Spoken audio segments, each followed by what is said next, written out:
నిత్య పూజలివివు నేరిచినను ప్రత్యక్షమైనట్టి పరమాత్మునికి నిత్య పూజలివివో.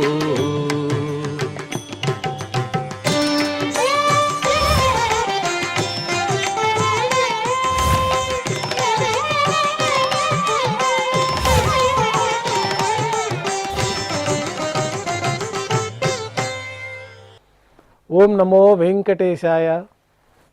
ఈరోజు గురువారము, శ్రీ విశ్వావసునామ సంవత్సరము, ఉత్తరాయణము, శిశిర ఋతువు, మాఘమాసము, కృష్ణపక్షము, దశమి తిథి, జ్యేష్ఠ నక్షత్రము, ఫిబ్రవరి 12, 2026.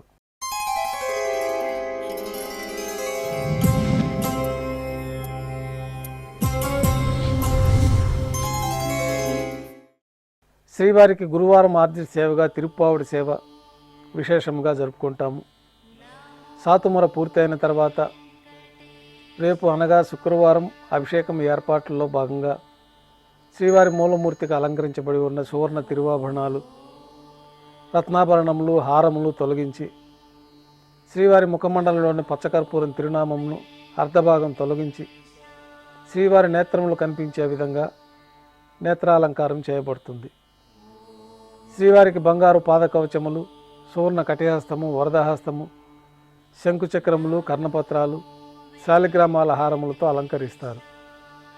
గర్భాలయం శుద్ధి అయిన తర్వాత మాధ్యాహ్నిక ఆరాధనలో భాగంగా బంగారు పంచపాత్రలో శుద్ధ జలాన్ని నింపి శ్రీ వైఖానస ఆగమోక్తమైన ఉపచారాలు మూలమూర్తికి, ఉత్సవమూర్తులకి నిర్వహించి తులసీదళములతో అష్టోత్తర శతనామార్చనతో అర్చన జరుగుతుంది. మాధ్యాహ్నిక నైవేద్యంలో భాగంగా పాచక కైంకర్య పనులు సుమారు 450 కిలోల పరిణామంలో తింత్రిణి రసాన్నం అంటే పులిహోర గరుడాల్వారు ముందు వెండి పీఠం పైన రాశిగా పోసి 8 దిక్కులు శిఖరములుగా ఏర్పాటు చేసి నారికేళ అర్థఫలములు మరియు పుష్పముల చేత అన్ని దిక్కులు యందును ముఖభాగమునందును రమణీయంగా అలంకరించి శ్రీవారి దృష్టి గోచరించినట్లుగా ఏర్పాటు చేస్తారు. గర్భాలయంలో విశేషమైన లడ్డూ ప్రసాదము, వడ, అప్పము, మురుకు, జిలేబీ, పాయసము, అన్నప్రసాదాలు శ్రీవారికి మాధ్యాహ్నిక నైవేద్యంగా సమర్పించి అన్నకూటం చుట్టూ ఏర్పాటు చేసిన తెరను తొలగించి తిరుప్పావుడి సేవలో భాగంగా వేద పండితులు బంగారు వాకిల్లో శ్రీనివాస గద్య పఠనం చేస్తారు. తర్వాత బంగారు వాకిల్ నుండి శ్రీవారికి కర్పూర హారతి, అన్నరాశికి కర్పూర హారతి ఇవ్వటంతో ఈ తిరుప్పావుడి సేవ పూర్తి అవుతుంది. అనంతరం భక్తులను సర్వదర్శనానికి అనుమతిస్తారు. ఈరోజు భక్తులు స్వామివారిని నేత్ర దర్శనం అలంకారంలో దర్శించుకుంటారు. బంగారు పంచపాత్రలో శుద్ధ జలాన్ని నింపుకొని మూలమూర్తికి, ఉత్సవమూర్తులకు ఉపచారాలు సమర్పించి అష్టోత్తర శతనామార్చన నిర్వహించి మాధ్యాహ్నిక నైవేద్యంలో భాగంగా అన్నప్రసాదాలు, పన్యారాలు ఘంటానాదం మధ్య నైవేద్యంగా సమర్పించి అనంతరం భక్తులని సర్వదర్శనానికి అనుమతిస్తారు. ఉభయ దేవేలతో శ్రీ మలయప్ప స్వామివారు బంగారు తిరిచిపైన వేయించేస్తారు. మేళతాళాలతో ఊరేగింపుగా విమాన ప్రదక్షిణంగా సంపంగి ప్రాకారంలో కల కళ్యాణ మండపానికి చేరుకుంటారు. కళ్యాణోత్సవం ప్రారంభమవుతుంది. పుణ్యాహవచనము, అంకురార్పణ, రక్షాబంధనము, అగ్నిప్రతిష్ఠ, స్వామివారికి, అమ్మవార్లకి కళ్యాణోత్సవం సందర్భంగా నూతన పట్టు వస్త్రాల సమర్పణ, మహాసంకల్ప పఠనం, మాంగళ్యాల అభిషేకం, ఆరాధన పూర్తయిన తర్వాత శ్రీవారి తరఫున అమ్మవార్లకి మాంగళ్యాల సమర్పణ. ఈ సందర్భంగా శ్రీవారికి, అమ్మవార్లకి కర్పూర నీరాజనము, విశేషమైన హోమాలతో పూర్ణాహుతి పూర్తయిన తర్వాత మాలా పరివర్తనం అనే కార్యక్రమాన్ని నిర్వహించి ఉభయ దేవేరులను శ్రీవారి చెంతకు చేర్చి ఈ సందర్భంగా అక్షతారోపణం అనే వైదిక కార్యక్రమాన్ని నిర్వహించి నైవేద్యము, కర్పూర నీరాజనంతో కళ్యాణోత్సవం పూర్తవుతుంది. కళ్యాణోత్సవం భక్తుల దర్శనం అనంతరం ఉభయ దేవేలతో శ్రీ మలయప్ప స్వామివారు మేళతాళాలతో ఊరేగింపుగా ధ్వజస్తంభం వద్ద కల అద్దాల మండపానికి చేరుకుంటారు. వేదపారాయణ నడుమ ఊంజల సేవ నిర్వహించి కర్పూర నీరాజన సమర్పణతో ఊంజల సేవ పూర్తవుతుంది. ఉభయ దేవేలతో శ్రీ మలయప్ప స్వామివారు మేళతాళాలతో ఊరేగింపుగా ఆలయం వెలుపల కల వైభవోత్సవ మండపానికి చేరుకుంటారు. ఆర్జిత బ్రహ్మోత్సవంలో భాగంగా గరుడ వాహనంపైన శ్రీ మలయప్ప స్వామివారు వేంచేస్తారు. కర్పూర నీరాజనంతో గరుడ వాహన సేవ పూర్తి అవుతుంది.